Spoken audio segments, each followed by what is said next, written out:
Hello everyone, my name is Wesley, this is Woo Can Cook. Today we're cooking a honey sesame chicken recipe that I wrote based off of a Panda Express hack that I wrote out a couple months ago now. That was part of a series on Chinese American food that I've been doing, deconstructing Chinese American food and kind of taking a look at what makes Chinese American food so American. That whole series, it lives over on our YouTube channel, which is youtube.com/woocancook. If you're watching on Reddit, that would be the YouTube channel at the bottom of the screen. If you're watching on YouTube, that's the channel you're already on. You already made it there. Over there, there's a whole bunch of food that's coming up. Pretty much everything that I cook on a live stream exists as a recipe video over on YouTube. So if you're interested in cooking the things that I cook and maybe taking a shot at some of this stuff, definitely hop over and check that out. In addition to all of the recipe videos, it is also where I post the schedule of everything that I'm going to be live streaming for the next couple of weeks. So if you were following on YouTube and not Reddit, you would have known a couple weeks ago that I would be doing this particular recipe. So lots of fun stuff over on YouTube, so definitely hop over there and check that out. Let me know if anyone has any questions. I don't know everything about deep frying stuff, but I know lots of stuff, so hopefully I can be helpful or informative, or at the very least, fun to watch. Okay, so as with many of our savory recipes, pretty much all of the savory recipes actually, I'm starting out by crushing and mincing some finely mincing some garlic, followed by finely mincing some ginger. So if you may have noticed, but I'm actually not doing much of a mince on my garlic because it will pretty much start falling apart as soon as you crush it. So with garlic, once you crush it, the crush does a couple of things once you slap it with the back of your knife or the flat side of your knife. The first thing that will happen is it will release its skin, which makes it a very, very easy thing to do if you don't like skinning or peeling ginger. And the second thing that will happen is it releases all of its allicin. So allicin being where all of the flavor lives in your garlic. So if you don't crush the garlic, all of that allicin is not going to come out. And then you won't really be able to derive a whole lot of flavor from your ginger or garlic. And you're missing out on quite a bit. So lots of folks I see starting throwing in like a whole bunch of garlic. 5, 6, 7 cloves of garlic because they can't taste it. And that's not because you're using not enough garlic, it's because you aren't crushing it and it's not releasing the allicin. So that's probably why you can't taste it. The only scenario that I ever use garlic where I don't crush it is if I'm frying it or like deep frying it or doing something that I'm trying to make a crispy bit of garlic. And if I'm trying to use it as garlic as a garnish, that's really the only time that I don't crush garlic. Other than that, we always want to crush it to make sure that all of that allicin releases, and then we get lots of garlic flavor and like juice coming out of your garlic. For our ginger, we do need to give this a fine mince because ginger, unlike garlic, cannot be crushed, which means that we actually do need to do our fine mince. So I'm starting by doing a rough dice and then running my knife through it. The real trick behind, lots of folks ask what the real trick is behind doing a good fine mince. And really the only trick behind it is making sure that your knife is really, really sharp, and then just be persistent.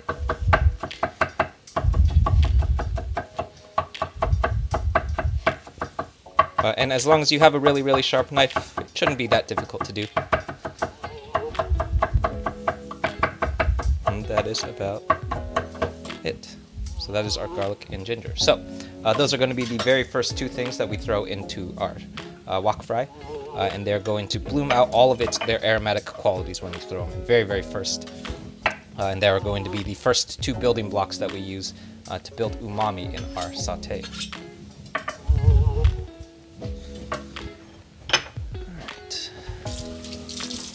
Right, so next up in our veggies, I'm actually going a little bit off book from our recipe because the original recipe that I used sticks pretty close to how I want to say traditional, but like, yeah, I guess a traditional honey sesame chicken looks, which is, does not contain veggies. Usually a honey sesame chicken doesn't contain veggies at all. Usually it's just the fried chicken, maybe with a green onion or something garnishing on top, but you generally would not see veggies in a honey sesame chicken. Definitely going to be consistent. Same thing is going to be true for General Tso's chicken, stuff like that. You don't really see veggies in it.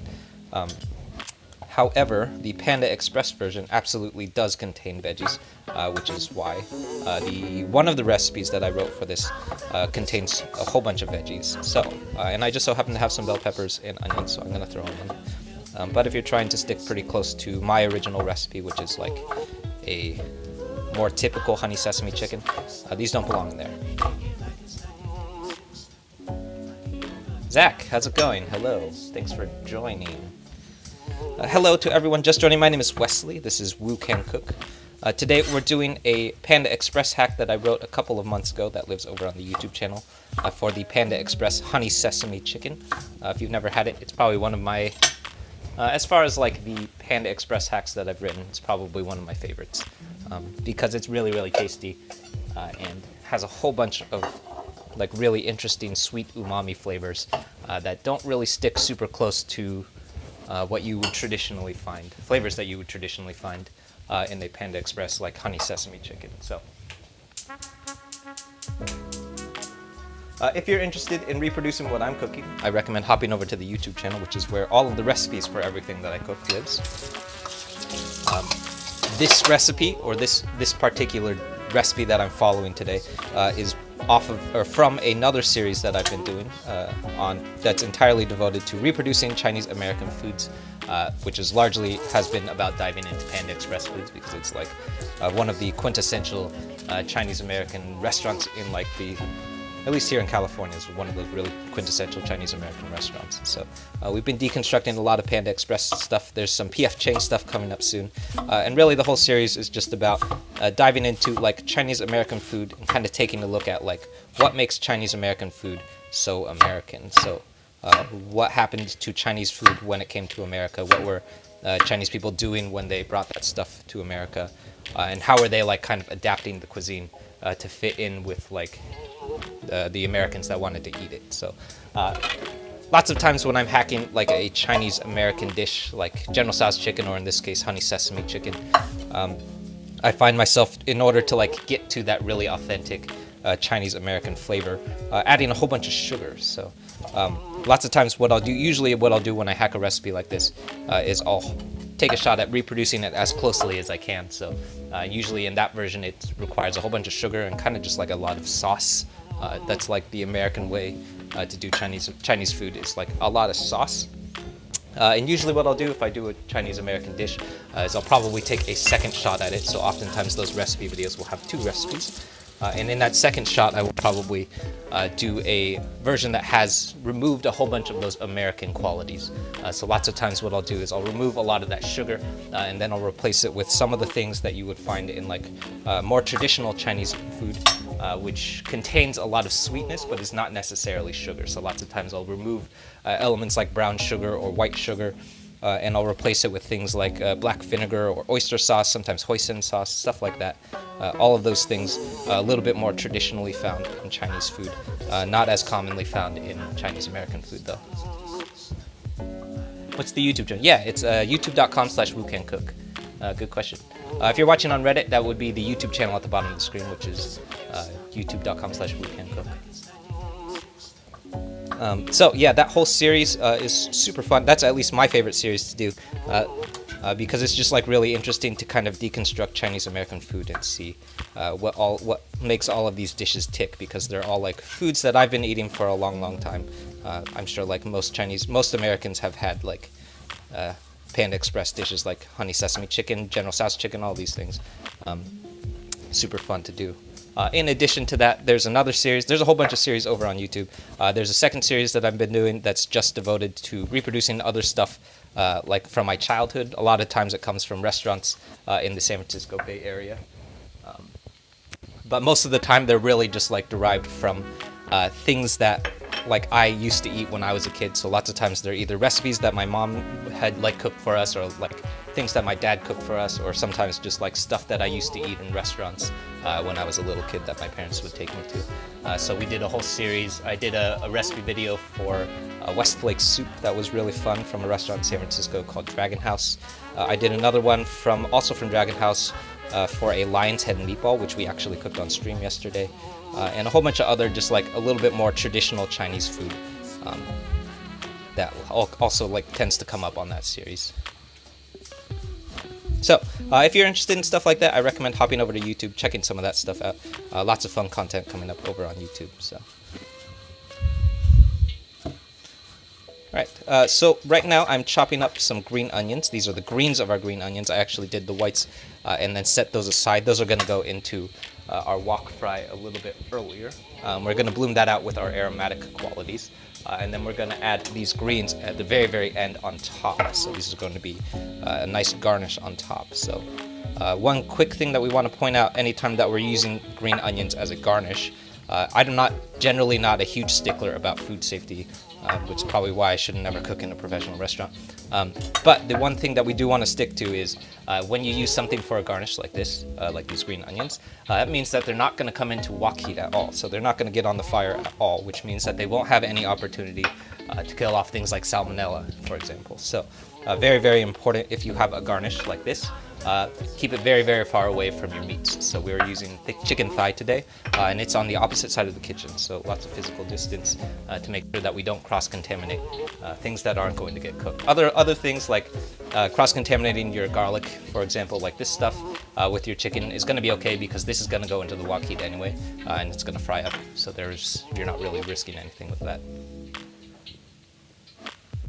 Gluten-free recipes, yeah, totally. Someone actually asked about gluten-free a couple days ago. I think that was with the lion's head meatballs. A lot of Chinese food is pretty simple to do gluten-free, but it's really difficult to find in restaurants gluten-free, and that's because like mass-produced soy sauce, so things like kikkoman or li kumki, those kinds of soy sauce, those all are soy sauces made from wheat. So it's really hard, because soy sauce is in all Chinese food, basically. If you're eating Chinese food in a restaurant, you're generally not going to get gluten-free Chinese food, even if it's not like breaded or deep fried, and that's because the soy sauce itself has gluten in it. And that's actually going to be true for like most Asian food, because soy sauce comes up in like a whole bunch of different foods, right? So if you're cooking it yourself though, it's really easy. All you have to do is go out and get some gluten-free soy sauce. And generally, if you're looking for gluten-free soy sauce, I would look for organic soy sauce, because organic soy sauce is generally made from soy and not wheat. So, and then after that, almost all of these recipes can, especially the deep fried stuff, actually can be done gluten-free. Just leave out the flour. So our breading today is going to be a 1/4 cup cornstarch, 1/4 cup flour, and then water. And then if you're going to do gluten-free, is just leave out that flour and replace it with more cornstarch. So just use 1/2 cup of cornstarch and then a 1/4 cup of flour, and you're going to be good to go. But yeah, like definitely in like most, like the real traditional way of making Chinese food, it shouldn't have gluten in it. Chinese food actually shouldn't have gluten in it at all. The reason that it has so much gluten in it is because of the soy sauce. So that's why lots of like celiacs and folks who are gluten sensitive have trouble with Chinese food, is because of the soy sauce. It's actually not the breading. Okay, let's do our sauce next. Oh, are you following on YouTube? What kind of knives do I use? Yeah, totally. Lots of people ask about the knife. Um, so I have a couple of knives. Really, the only one that I use is this one. Um, this particular knife is a French chef's knife. This is a Pernod Nugent.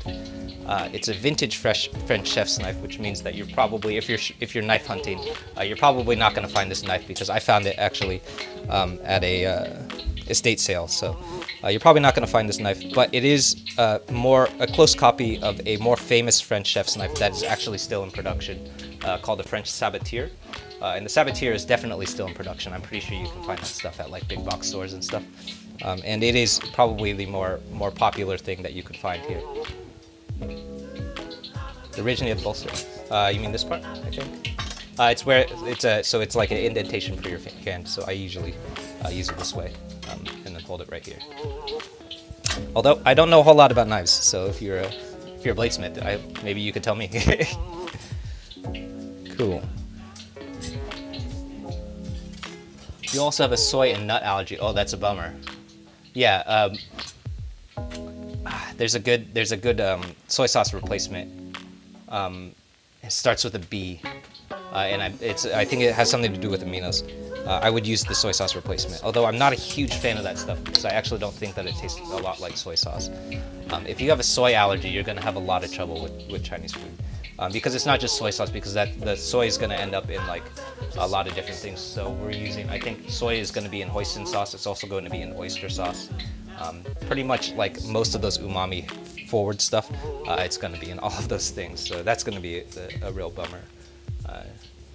Sadly, that's a bummer. Cool.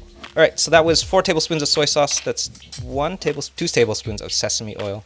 And we need a whole 1/4 cup of sweet chili sauce. So, if you're keeping track of things that don't belong in Chinese American food, this is one of the big ones, is sweet chili sauce. So, if you've ever eaten Chinese food, you will know that this is probably the stuff that you'll see in the Lazy Susan next to like the soy sauce. Is like, it's kind of like, I guess you like colloquially would call it like sweet and sour sauce, or like you eat it with egg rolls a lot. And I have found that when I'm reproducing Chinese American food, that it is a really interesting flavor to use as a replacement for sugar in Chinese American food. So I believe the original Panda Express hack that I wrote uses a 1/4 cup of brown sugar, which I removed and replaced with sweet chili sauce, which is really interesting because you still get the same kind of sweetness, but it's a little bit more complex. So you still get lots of sweetness that comes from the sweet chili sauce, but it's a little bit more complex. So you have a little bit more like depth of flavor, and it's just a little bit more interesting. It's not just like plain straightforward sweetness. So that's definitely sweet chili sauce. When I hack Panda or like Chinese American foods, is one of the things that I use all the time, for sure. Yeah, vicariously through me. Yeah, totally. Yeah, that's such a bummer. Soy allergy, that's a real bummer.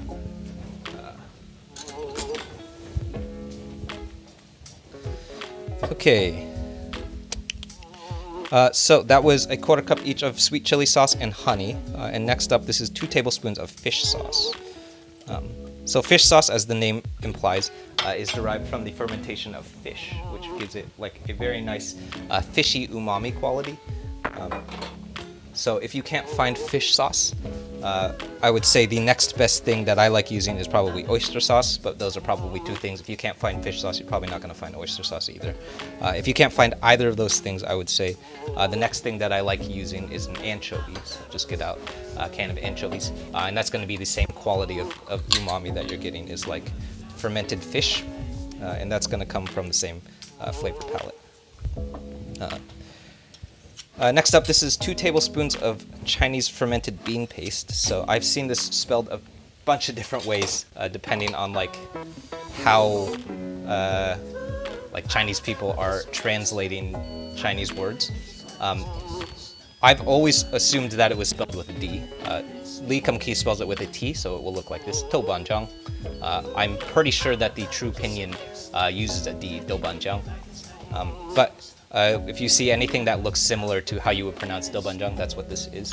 And dobanjang comes from the fermentation of chilies, and is very, very similar if you cook Korean food to gochujang. And if you can't find either of those things, I would say miso paste is probably the third thing that I would go to after that.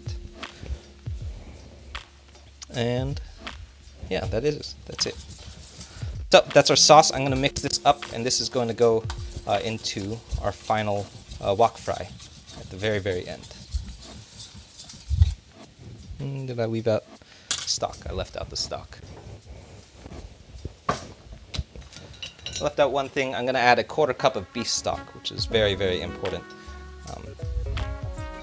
because it's going to give us all of the rich and thickening qualities of our sauce. So, all right, so that's our sauce. I'm going to set this aside, and we're going to move on to our chicken. Actually, let's do our breading first.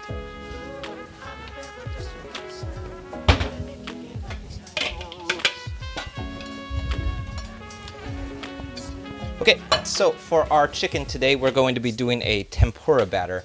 I've done this particular deep fry in a couple of different ways.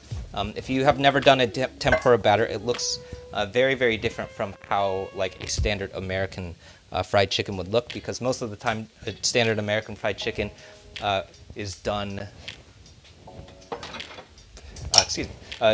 standard American like southern fried chicken is done with a wet element and then a dry element. So oftentimes you'll see like an egg bath on one side and then like a dry bath on the other side. So like flour on one side, egg on another, and then we bread them. So we dip it in the wet, dip it in the dry, and then that's our batter. The tempura batter looks super different because it doesn't have two different parts. It's just one part, and it is just one wet batter.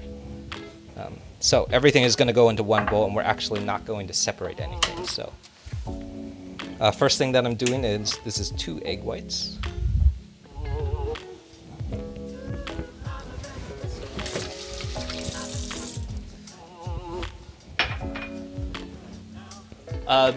I just use, do I prefer beef broth or bone broth? I just use regular beef broth, bone broth, mostly because when I make stock, I'm making it from scraps. So usually that's what I have on hand is just scraps. So I'm making it from bone. But honestly, unless you're making soup, you can't really tell much of a difference. I would say it makes a huge difference between beef, like a homemade stock, and like chicken from stock from bouillon, so like powdered chicken stock. I'd say that definitely makes a big difference. But if you're just using it in cooking, I honestly don't think it tastes much different. But if you're making soup, it makes a huge difference. There's a big difference. All right, so this is a 1/4 cup of water, and then I'm going to add my wet ingredients next, which I should have done first, but I forgot.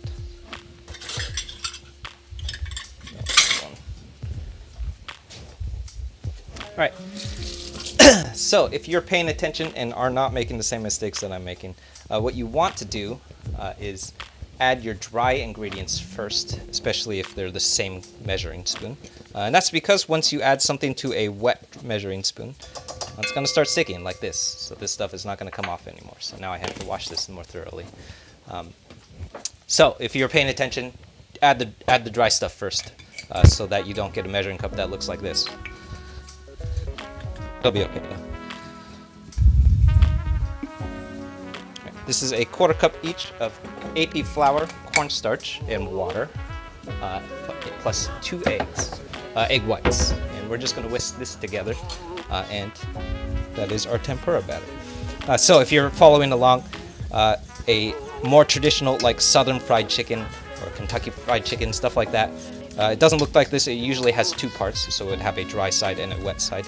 Tempura batter very different because it's just one wet batter. And in my experience, you get a nice crunchiness to it. So it's like really airy, really light, but also really, really crunchy. And it is my favorite way of deep frying chicken. If you're really committed, I'm not going to do it today, but you can also double fry this stuff, which will get you an even more crunchy chicken. All right. So that is our tempura batter. and set that aside. And now we can get to our chicken. Right, so today I'm using chicken thigh. The original Panda Express version that I had hacked uses chicken breast. And I inexplicably do not understand why restaurants love to use chicken breast so much.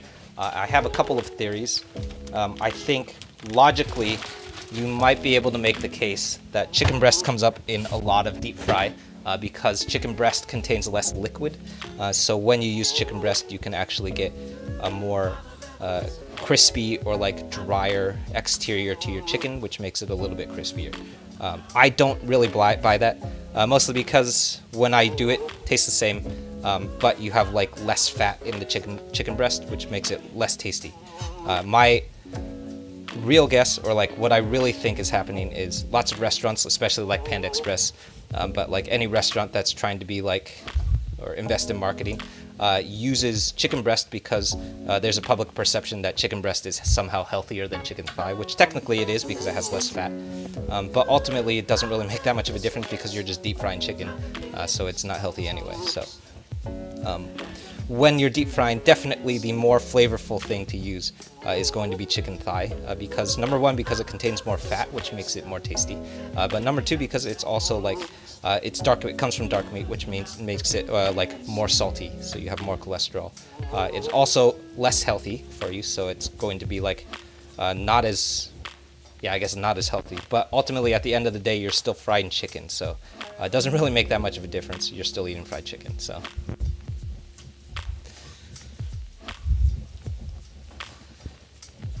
So we're going for about 1/2-inch pieces here. Mainly what we want to make sure is that everything is of a similar size. And that's because in the deep fryer, it's going to cook unevenly. If you have different sized pieces of chicken, you're going to have a different level of cook. So things will cook at different times, which is never a good thing, especially with deep frying, but just generally. You don't want things to cook unevenly, because if they start cooking unevenly, then you're going to end up with some bits of burnt. Something is going to burn eventually.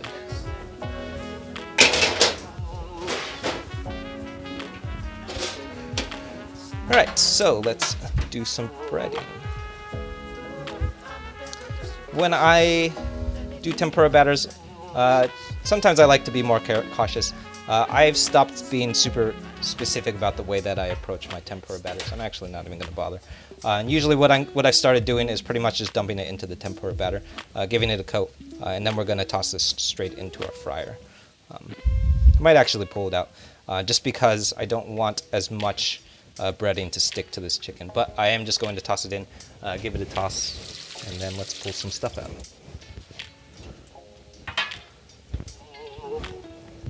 A tempura batter with a fryer.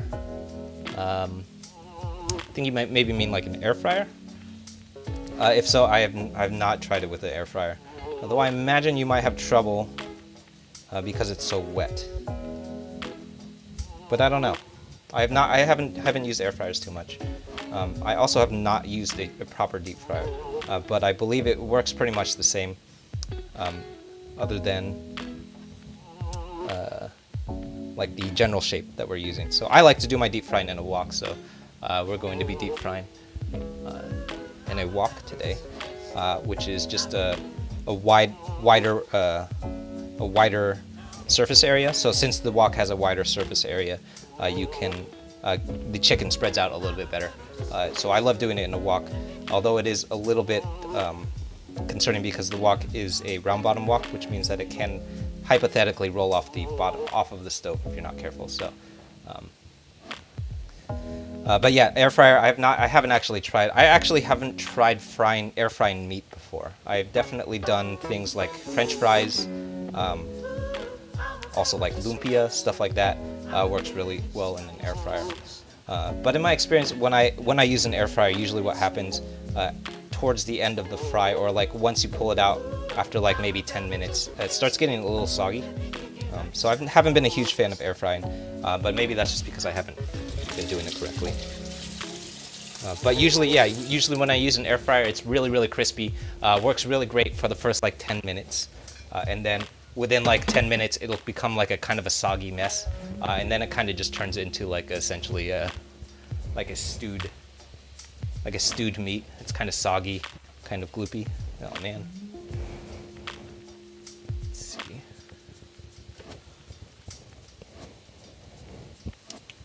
Oh, that's fun. All of the cameras crashed.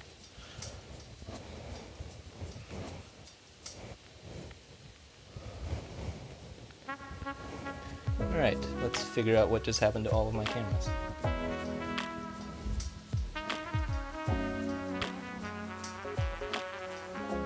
There we go. Cool. Alright, let's fry some chicken. So over on the stove, I have my wok filled with vegetable oil. We're going for 350 in temperature. When I fry stuff, I like to shoot just past 350 when the wok is first heating up. And that's because as soon as you put the chicken into the fryer, it's going to start cooling off. So the temperature is going to drop pretty quickly. So we're actually at 400. And what's going to happen is as soon as I put this chicken in, that temperature is going to drop down by at least 20-30 degrees.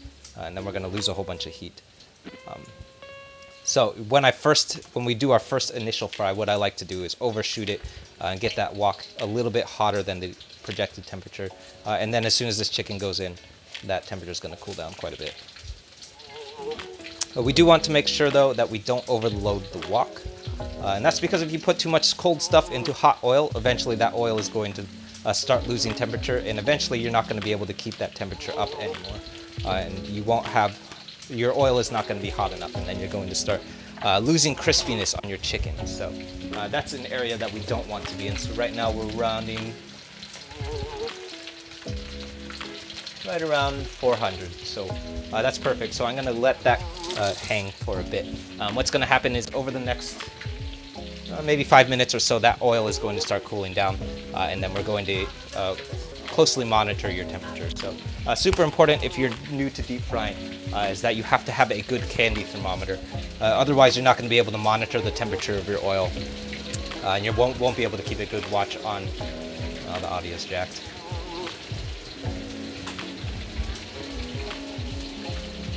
All right.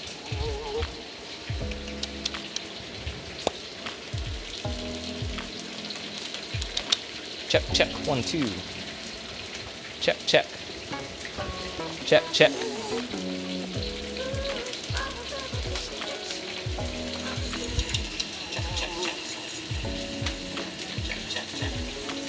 Oh, great.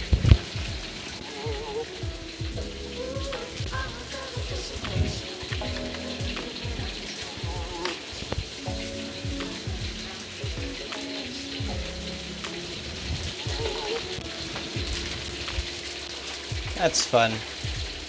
Thank you for catching that, and thank you for letting me know when the audio starts crapping out. Lots of times the audio starts crapping out, and that's just because this mic is a piece of junk.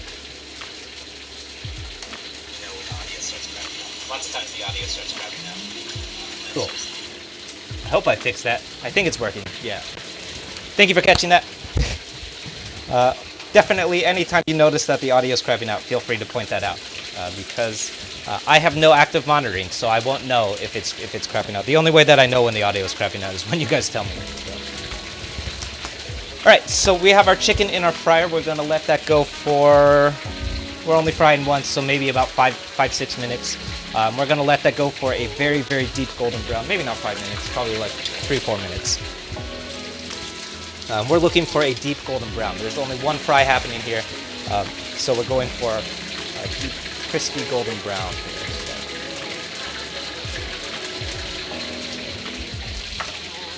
Hello to everyone just joining. My name is Wesley. This is Wu Can Cook. We're here streaming every Tuesday and Thursday at 6:30 p.m. PST, Wednesdays at 6 p.m. PST, doing generally lots of stuff from my childhood. Today we're doing a recipe that's part of a series that I've been doing, hacking Chinese American foods. A lot of the Chinese American foods that we've been hacking are from the Panda Express menu. So I've been hacking a whole bunch of different stuff from Panda Express, and generally just deconstructing Chinese American food and kind of taking a look at what Chinese American food is, why is it so American, or like what are the qualities that make it so American, and then kind of deconstructing what those elements are. And seeing what it looks like if I remove some of those American elements and reconstruct it with some of the more traditional things from like traditional Chinese food, and seeing what like something like General Tso's chicken, or today honey sesame chicken, all of these things, what it will taste like if I were to remove all of those American elements and reconstruct it as if it were traditional Chinese food. So today we're doing a honey sesame chicken that the Panda Express version, at least the one that I had written, has a whole bunch of sugar in it, which I've removed and replaced it with a couple of things that are sweet adjacent. So today we're using honey or sweet chili sauce and a bit of fish sauce, both of which are very, very sweet and are going to give us quite a bit of sugariness, but are going to have a little bit more complexity and flavor than if we were to use just straight sugar. So lots of stuff like that living over on the YouTube channel. If you're interested in reproducing some of these things yourself, I recommend hopping over to YouTube and checking out some of that stuff. There's another series that I've been doing that's mostly dedicated to like reproducing things that are a little bit more like in the realm of like traditional Chinese food. So we just did a Chinese meatball dish called shi zi tou, which is like a Shanghainese meatball that's like a really large meatball that you would eat in a lot of like family style Chinese food that comes up a lot. So lots of stuff like that. If you're interested in stuff like that, I recommend hopping over to YouTube, checking some of that stuff out. We're working our way to 1,500 subscribers by the end of the month, and I believe we're just shy of it right now. I think we're living at like 460 something. So if you want to help us to that goal, check it out and check out the channel. If you're not interested, don't subscribe. Don't subscribe if you're not interested. I hate it when people subscribe and they're not interested in it, because then I just end up spamming them, which is not fun. Do I reuse oil? Yes, I reuse my oil all the time. I probably should throw this oil out soon. I think you can reuse your oil maybe 3 or 4 times. After that, what happens is the oil starts getting progressively darker and darker. I think this might be the last time that I use this fryer oil, because it's looking extremely dark. And I have been doing quite a bit of deep frying lately. But usually I can get away with maybe 3 or 4 fries before I have to throw the oil out. But what happens a lot when I've been frying quite a bit is lots of time some of the oil will evaporate. So I think I reused. We're using I think 12 ounces of oil, and I think only 10 ounces are reused. And the other 2 ounces are just fresh oil, because a lot of it had evaporated the last time I used it. So yeah, lots of times when I'm reusing fryer oil, I end up replacing it with fresh oil, just out of the fact that it's evaporating.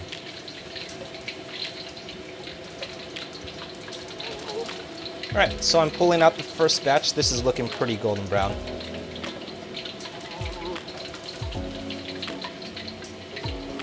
I've done this quite a number of times, so I'm not going to bother checking to make sure that these are cooked all the way through, mostly because I'm pretty confident based on like temperature and just generally just from doing this a lot, what it looks like. But if you're not sure, stick a thermometer inside the chicken. You're looking for 160 degrees internal temp, or 165 if you want to be really cautious.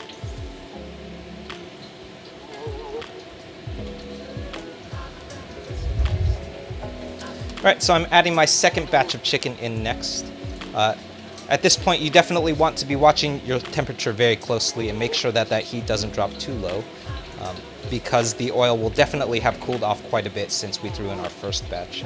If you're really concerned, or if your oil temperature has dropped quite a bit, let it heat up again before you throw in the chicken again. Mine looks okay, so I'm not going to stop. I'm just going to power through.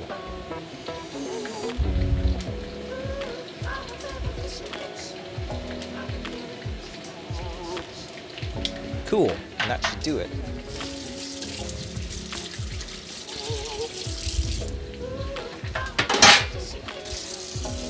Yes, cool. Yeah, so totally. Hello to everyone just joining. My name is Wesley. This is Wu Can Cook.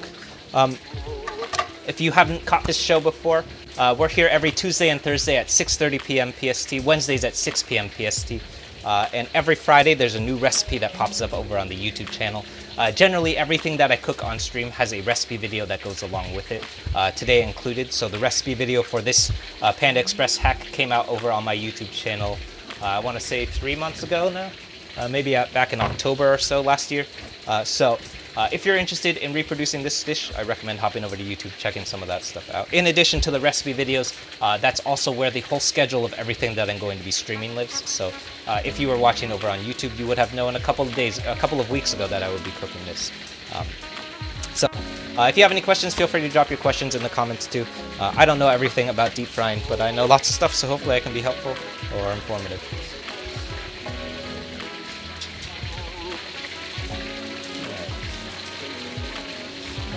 What do I do with the extra tempura batter? I just throw it out. Yeah. I try not to have extra tempura batter. Hopefully, if you plan it correctly, you generally shouldn't have extra tempura batter. I had a little bit of extra tempura batter, but if you're following the recipe, the tempura batter should yield enough batter for about 3 or 4 chicken thighs. Today I only used 3 chicken thighs, so I think there was a little bit of extra batter, and I just dumped it. I'm not that upset about it either. It'll be okay. Alright, so while that's going, quick check on our chicken. So our chicken is very, very golden brown, very crispy, while also still quite tender, so this is going to be really, really great. We want this chicken to be super, super tender, or super, super crunchy, because it is also going to go back into the wok towards the end. So it does need to stand up to the wok heat that it's going to be cooking in towards the end. So we do want to have quite a bit of crunch here because it needs to withstand the wok heat later on too. If the tempura batter could be saved, if you have a lot of it, you might be able to save it, but that's only like if you're going to do something with it. I actually did a tempura batter a couple of days ago and had some left. I probably could have reused it, but I generally don't bother. What I'm more concerned with is like what to do with. So some folks have asked me like what to do with the extra egg yolks, which I have not quite figured out. What to do with these extra egg yolks. Usually what I end up doing is I'll keep this in the fridge and then I just throw it out a couple of days later because eventually they'll just dry up. The only thing that I figured out what to do with these extra egg yolks is make some carbonara sauce. After that, I don't know what to do with these egg yolks. Ooh, back over to the fryer.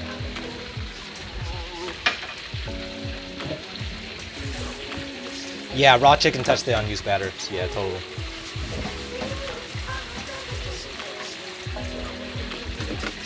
Yeah, that's a good point. The raw chicken, once the raw chicken has touched the unused batter, the only thing that I would use that unused batter for is battering more chicken. That's the only thing that I would think of to use it for. After that, you have cross-contamination problems already, and a lot of it, because we like soaked a whole bunch of chicken in it. But if you're deep frying a lot of chicken, so a couple of days ago on Sunday, I was testing out a recipe for the Shake Shack Korean fried chicken, so the gochujang fried chicken from Shake Shack, and I did that actually with a tempura batter first. So if I was paying attention and I knew, if I had known that I was going to do this today, I probably could have saved that batter because there was quite a bit left, and I probably could have reused it today. Because it's just more chicken, so. Cool. Alright. 2 minutes of airtime, cool. Thank you everyone who's watching on Reddit, thank you for tuning in. I will probably restart the stream because we have quite a bit of cooking going on. So if I lose you, stick around and refresh the page. I'll probably just restart it. Also, if I missed any comments, feel free to repeat your comments. But if I do lose you in the transition, definitely check out the YouTube channel. Lots of fun stuff going on over there. We have new recipes coming out every Friday. This Friday coming up, we're releasing a recipe hack for the P.F. Chang's Mushu pork, which is going to be super fun because I did 2 different versions of it. The first one is a hack for the P.F. Chang's Mushu pork, and the second version is actually a recipe for my mom's version of mushu pork, which is, as it turns out, not mushu pork at all, but it's another dish called he cai dai mo, which is very, very similar to mushu pork, except for the fact that it contains vermicelli rice noodles. and it's plated very, very differently. So that's when I grew up eating mushu pork. Is what I was most familiar with was hecai daimo, and I always assumed when I was a kid, or actually as an adult too, I just always assumed that mushu pork had vermicelli noodles in it. And only recently, when I was talking to my mom about this, did I discover that that wasn't mushu pork. We weren't eating mushu pork at all. So that recipe is coming out this Friday, and it's going to be super, super fun. I'm really stoked for it because it's one of the probably one of the only recipes, one of the first recipes where I like really got a lot of input from my parents about it.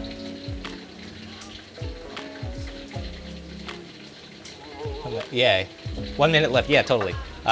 Author picks. I'm gonna restart the stream. So if I lose you, we're gonna lose you in 36 seconds. So I'll restart the stream and pop back over and find me.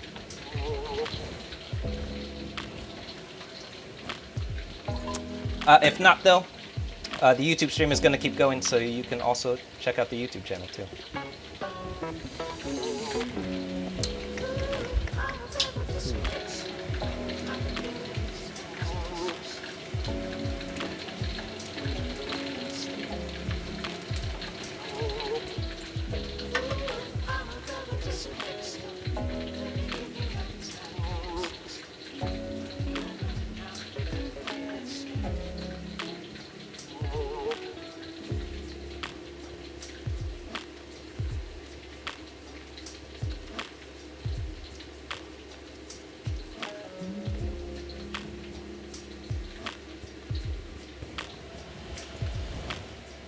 Alright, so our chicken is just about there. Our oil is definitely losing heat at this point, so I am monitoring the temperature of my oil very carefully, and more importantly, monitoring the temperature of my heat. So my fire is at very high heat right now because our temperature is rapidly dropping, so I'm being very careful about that, and I'm making sure that we're turning up our fire as the temperature of our oil is dropping. So let's see where we're at right now.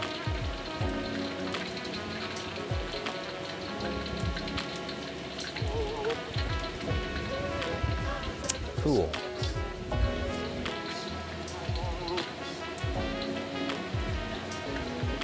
Yeah, that's looking good. I would say that needs maybe another 2-3 minutes before it's really done. So we're gonna let that go for another couple of minutes just to make sure that we have a really nice crisp going on. And that tempura batter is going to do quite a bit of work for us in creating a really, really crispy fried chicken. And then what we're going to do is we're going to pull it out of our fryer, and then we're going to pull out our oil and then use the same wok to do a quick saute or stir fry with our chicken. So since we're also going to be putting the chicken back into the wok, that means that it's super, super important that our chicken is really, really crispy because we're going to be introducing it to what is essentially a braising sauce. So once we're throwing it into that sauce is going to start breaking down the crunchiness of our chicken. So our chicken, it looks like this right now. And it is extra, extra crunchy. So very, very important when you're doing things like honey sesame chicken or General Tso's chicken or really anything that's going to go into a wok, fried chicken that goes back into a wok, is that it needs to be extra, extra crunchy because once it goes back into the wok, that wok is going to, or the wok fry is going to start breaking down the crunchiness of your chicken very, very quickly. So in order to combat this, we're going super, super extra crunchy and then throwing it back into the wok and letting that wok heat coat it. And that's going to compensate for some of the wok breaking down some of the crispiness of our chicken.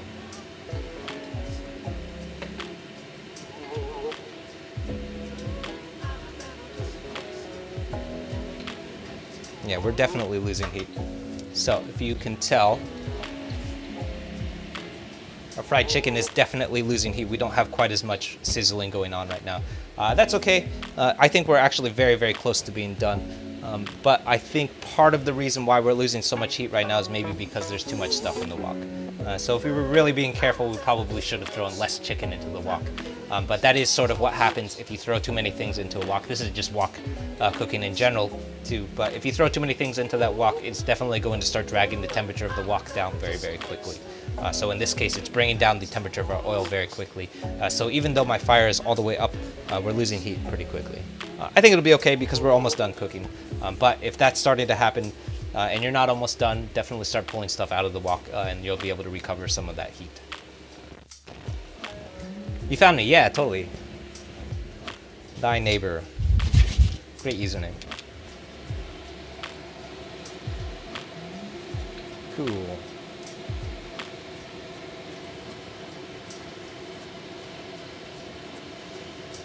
Yeah. All right, so that's looking good. I'm gonna give it maybe another minute, and then we should be there.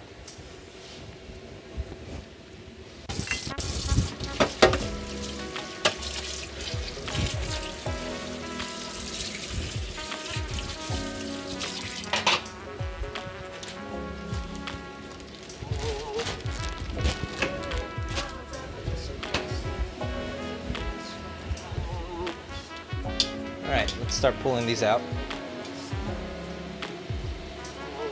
So we have very deep golden brown chicken, super crunchy.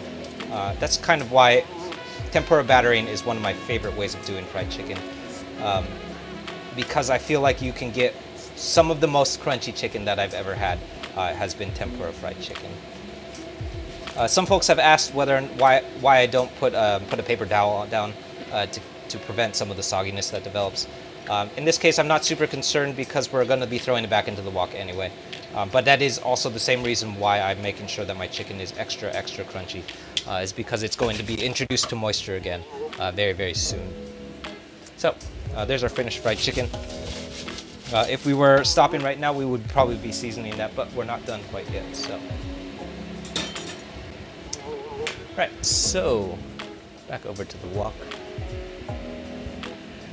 All right, so I'm going to pour out my wok oil very carefully.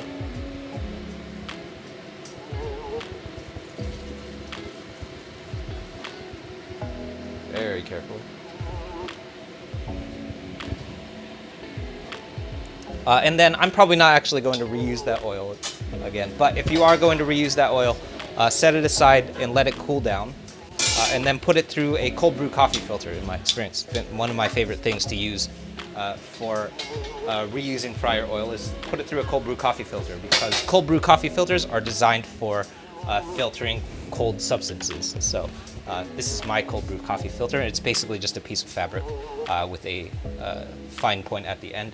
And they're really useful because I would say probably most folks who are filtering out fryer oil, who have ever filtered out fryer oil, do it in a regular plain old paper coffee filter. And what happens is when you're filtering coffee or fryer oil in a paper filter is that it takes so long. It probably, when I was using paper filters, it was taking probably almost a whole week to filter out that oil.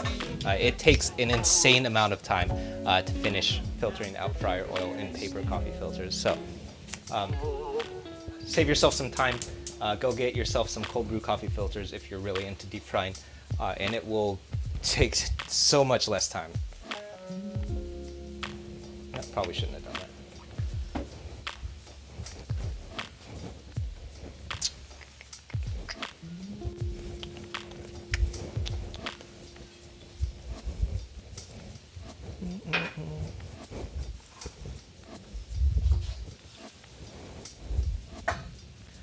All right, so I'm reheating my wok. We want a very hot wok before we add our oil to it. So I'm getting my wok back up to temperature. And then this is a process where in Chinese cooking we call this a long yao, which is essentially heating the wok up very hot and then adding your fryer oil to it. So what we don't want to do is the opposite. So we don't want to add cold oil to a cold wok and then heat it up, because what will happen is that wok is not going to be very non-stick. You're going to have a lot of sticky stuff sticking to your wok. Because the wok is not non-stick yet. So what you want to do in a long yao is you heat the wok up very hot, and then you add the cold oil. So and then you coat the wok in that oil, and that creates our very nice non-stick surface, and that makes sure that nothing is going to stick to that wok.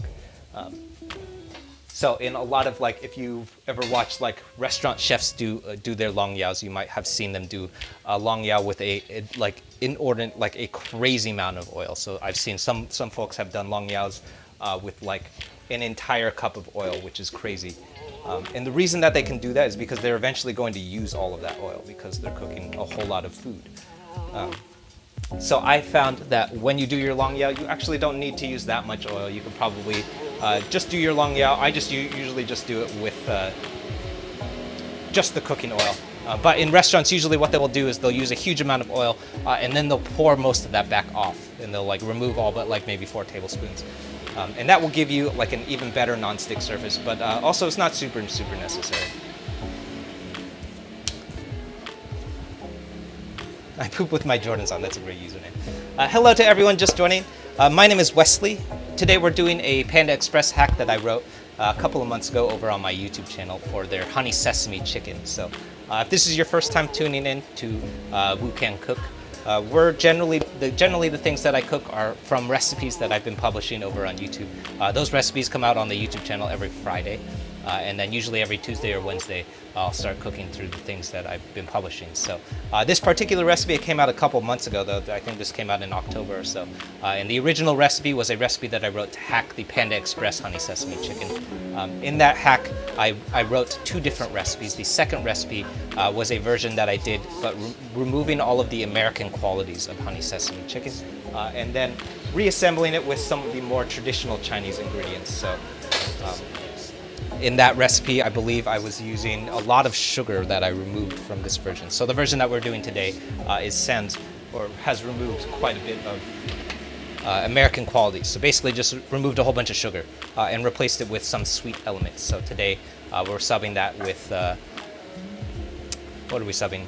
We're replacing that sugar with sweet chili sauce and a bit of fish sauce. So we just finished up frying our fried chicken, which looks like this. So we have this very nice tempura battered fried chicken that we just finished frying up. And next up, we're going to do our wok fry. So the wok fry is going to happen really quickly, which is why it's super important that all of our veggies are ready to go already. So we have cooked pretty much everything. We have chopped up pretty much everything. So once that stuff starts hitting the wok, all of these things are going to start coming together really quickly. So super important. And before you start adding stuff to that wok, you want to make sure that you're done chopping. Yeah, but totally. So if you are interested in reproducing some of the things that I'm cooking, I definitely recommend hopping over to YouTube. If you're watching on Reddit, that would be the YouTube channel at the bottom of the screen. If you're watching on YouTube, you're already there. So lots of fun recipes popping up every Friday, every Tuesday and Thursday at 6:30 and Wednesdays at 6 p.m. We've been streaming and new recipes every Friday. So if you're interested in stuff like that, definitely recommend hopping over, checking some of that stuff out.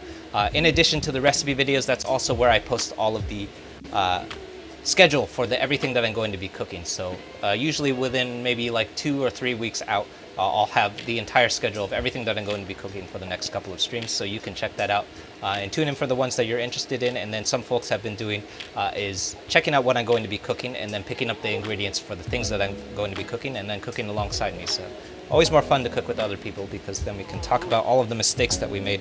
I know I even made a couple mistakes today already. So yeah, so if you're interested in cooking stuff yourself, definitely hop over to YouTube, check some of that stuff out. Lots of fun stuff popping up over there. Okay, let's start cooking. All right, so over on my stove, I have my wok. Just done our long yao. We have a very nice wok with very hot oil going on. And then we're going to start with our aromatics first. So this is my garlic going in first, followed by my ginger. And lastly, the whites of my green onions, just the whites. And we're going to bloom that for just long enough until they become fragrant. Usually for me, that takes about maybe 10 seconds. But use your nose at this point. Pay attention. What does it smell like? Do you smell garlic and ginger? Then you're ready to move on. Right. So next up, this is my bell peppers going in. And if you've ever had a wok fried veggie, you'll know that the quality of a wok fried veggie is very different from like most other frying pan veggies in that they're not really fully cooked. They're mostly raw, pretty crunchy, generally like undercooked, or essentially what is essentially undercooked. So what we're after today is a pretty crunchy veggie that's mostly underdone, but really what we're after right now is just cooking off some of that rawness. So we want to make sure that we're not eating raw bell pepper. But after that, we want for a relatively crunchy chicken, or a crunchy bell pepper here. Which means that probably will only take maybe a minute, maybe even less than that. Next up, I'm adding my onions to our wok. The onions are even more delicate than the bell peppers, so that's the reason why I held those off so long. we're really going to leave quite a bit of crunch with those onions. So I don't need to do much with them. They're going to be pretty crunchy still.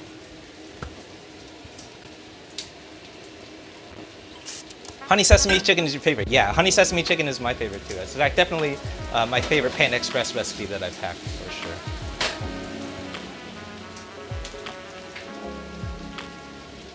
All right. You're here from Reddit? Yeah, cool. You love the cooking videos too. Insert neutral name. That's a really good username. I love all of the funny usernames that come up.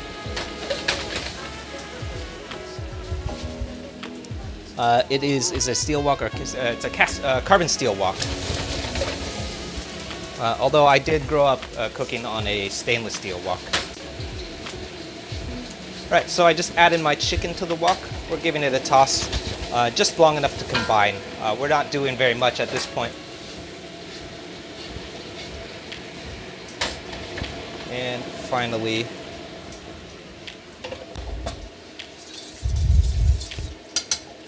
is our sauce.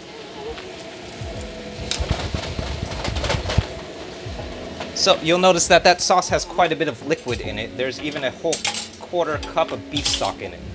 So that's why I did mention this earlier. That's super important to have an extra crunchy chicken here because there's quite a bit of liquid to contend with. So this liquid is going to start, eventually is going to start breaking down that chicken.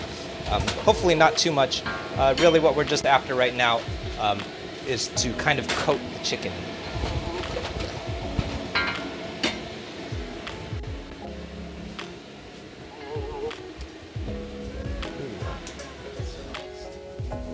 Cool. And the very last thing that I should have done.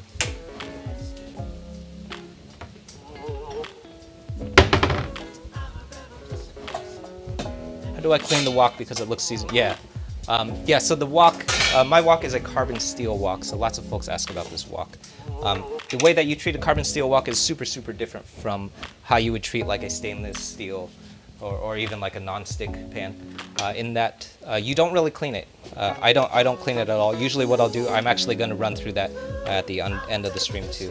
But essentially what we're going to do is rinse it off and then give it a good wipe down and then coat it in some oil. So what we don't want to do is get into the world where we're starting to scrub our wok, because what happens when you start scrubbing a wok is you start doing things like scrubbing off the seasoning of your wok, which is never a good thing to be doing. Generally, you're going to be okay if you need to scrub the wok. I have definitely scrubbed this wok before. I've definitely used sponges on it, stuff like that. I've definitely had to scrape stuff off. Anytime that you mess up in a wok, you're probably going to have to scrape it. I have a couple of tricks to clean stuff that's stuck to the wok off. But most of the time, what we want to be doing when we're cleaning the wok is not scraping. We don't want to be doing any scraping. Yeah, very similar to how I would treat. I do pretty much the same thing with my cast iron pan. So what we're going to do is while the wok is still hot, we're going to rinse it off. And then while the wok is still hot, when you rinse a wok that's still hot, all of that stuff is just going to come right off because the wok, while it's hot, is a really nice non-stick surface. If you let it cool down, so lots of folks, including myself, if you've ever finished cooking a wok stir fry and then sat down to eat, what's going to happen is that everything is going to start sticking to the wok while you're eating. So super tempting, but never leave food stuck or sitting in a wok, especially a carbon steel wok, because it will absolutely stick to the wok, and then you're going to have a hell of a time cleaning it afterward.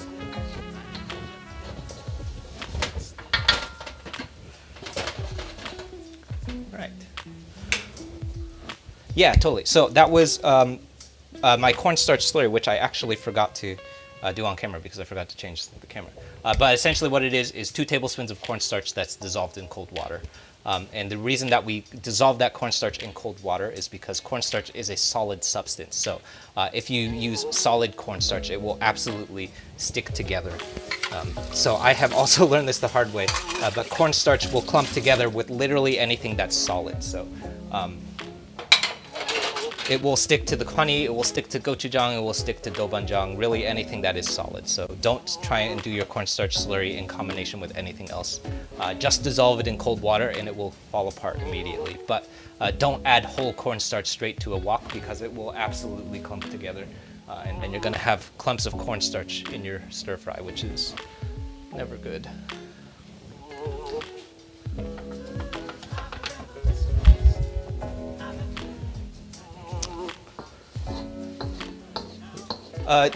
Yes, I did add soy sauce. So there, I think there was 4 tablespoons of soy sauce, but no sugar though. I did not add any sugar. Just a lot of sweet elements, which I feel like gives us everything that we need. So, as I was talking about earlier, so what I'm going to do is rinse down my wok. So I don't have a camera over my sink right now, but what I'm doing is just rinsing everything off of my wok. So I just gave it a good rinse, and you'll notice that the wok is completely clean. Everything just comes right off. And that's because while the wok is hot, we have this really, really nice non-stick surface. So everything just kind of glides right off. Kind of similar to the way that Teflon behaves, because it still has this super nice non-stick surface. But if you stop what you're doing, which is really, really tempting because there is finished food in front of you and you want to eat it, don't do that, because if you stop and then eat, and then come back to your wok maybe 45 minutes or later or something, and it's cooled down, everything that's remaining in the wok is also going to stick, which is never, never good, because then you have to start doing things like scrubbing, and then like getting sponges out, using your Brillo pad, steel wool starts coming out.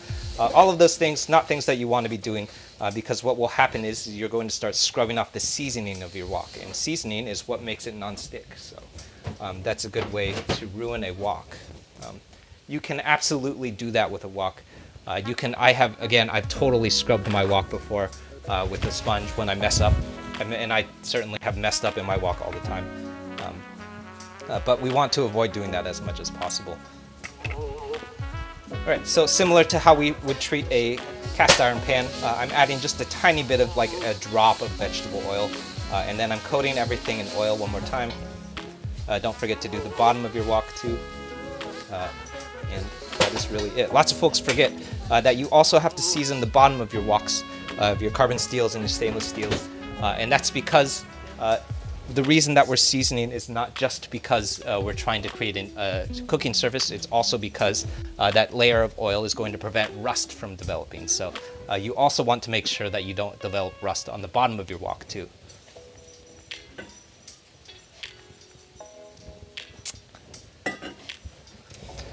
Can you reheat the wok if you let it cool? You can, but it's not going to be, you're definitely going to have stuff stuck to it. So that's one of the tricks that I use when I do mess things up, is I'll reheat it. And what happens is when you reheat it, it starts burning stuff off, and then you can like kind of scrape stuff off. The other thing that I like doing a lot is just use the cooking utensil that you've been using. So I'll usually, so this is a wooden spoon, and then we'll like scrape stuff off with the spoon. And the only abrasive quality that you're doing is the same abrasive quality that you were doing when you were cooking too. So that's really, really useful. If you mess up, and I definitely have messed up in a wok before, especially with like wok fried eggs and stuff, well, things will definitely stick. And then I'll just use a little bit of abrasive wood, and that will help.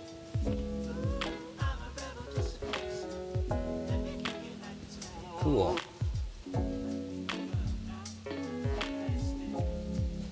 Carbon steel, yeah, carbon steel is my favorite. So this wok is a carbon steel. I used to own a cast iron, and it's really, really great. I have always told people if you're cooking on an electric top, cast iron probably would be the my first go-to. The only downside is that a cast iron pan is extremely heavy, or like even a cast iron pan is heavy, so a cast iron wok is going to be even more heavy. I think when I had a cast iron wok, it must have weighed like 30 pounds. It's not fun. But it does retain heat really, really well, which makes it really ideal if you don't have an open flame. It makes it really ideal because it will retain that heat a whole lot better. All right.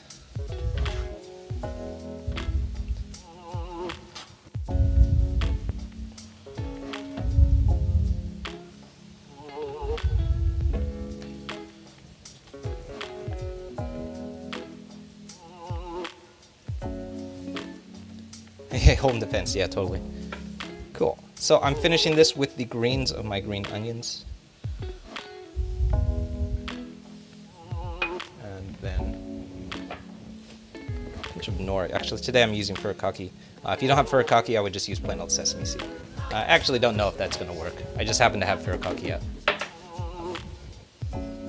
And that is it.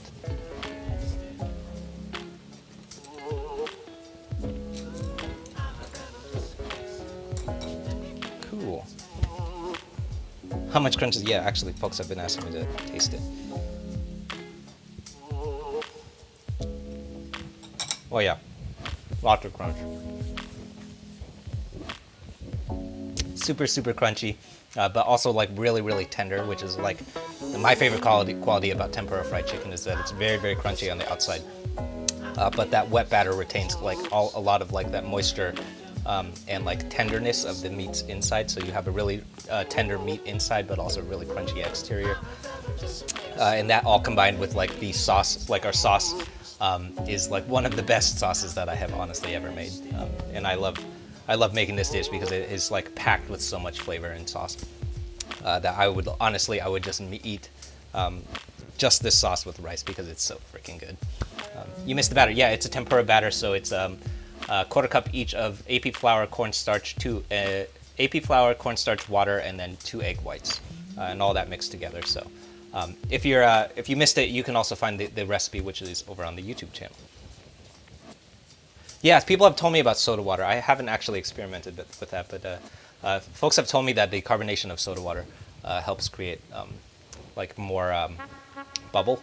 So I guess it must like creates more air pockets in the batter, which gives you more crunchiness, I guess. I probably should try that. I definitely have a soda stream, so I could try that. More fluffy, yeah, that's what I would assume. I haven't tried that, but that's probably what I'm going to experiment with next. Cool. Okay, thanks everyone for tuning in. My name is Wesley. This is Woo Can Cook. If you have any questions, feel free to drop your questions in the comments. I know I probably missed some questions at some point because I wasn't paying attention. So if I missed your question, feel free to repeat them. I know I miss stuff all the time.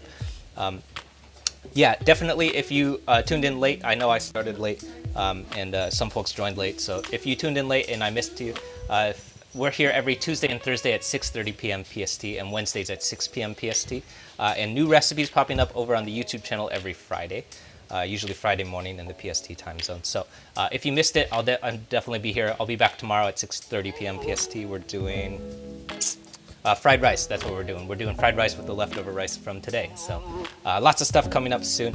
Over on the YouTube channel, there's a whole schedule of everything that I'm going to be cooking. So if you want to follow along and check out what I'm going to be cooking next, definitely hop over to the YouTube channel. Where there is a whole schedule of everything that I'm going to be cooking.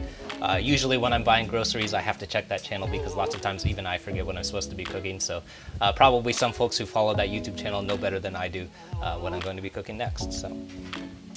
In addition to the live stream schedule, that's also where I post all of the recipe videos. So pretty much everything that I cook on stream has a recipe video that goes along with it, including this dish. The recipe for this is a part of a longer whole series that we've been doing, reproducing Chinese American food from my childhood. So we've been doing a whole series on Panda Express. There's a couple P.F. Chang's recipes coming up soon. I think this Friday is the P.F. Chang's recipe for mushu pork. That's coming up soon, also adding to the Chinese American series.